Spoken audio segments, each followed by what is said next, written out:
ইতিবাচক ধারায় শেষ হয়েছে ঢাকা শেয়ার বাজারে সপ্তাহের প্রথম কার্যদিবসের লেনদেন।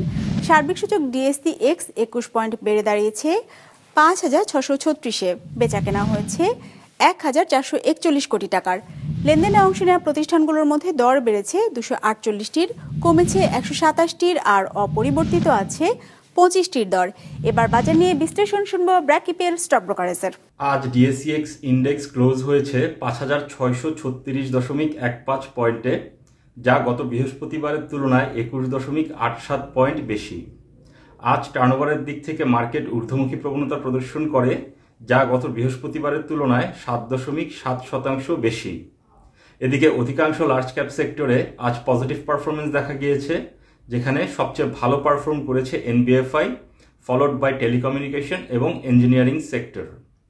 আজ টার্নওভারের দিক থেকে সবচেয়ে ভালো পারফর্ম করেছে engineering sector, followed by pharmaceutical এবং লাইফ ইন্স্যুরেন্স সেক্টর।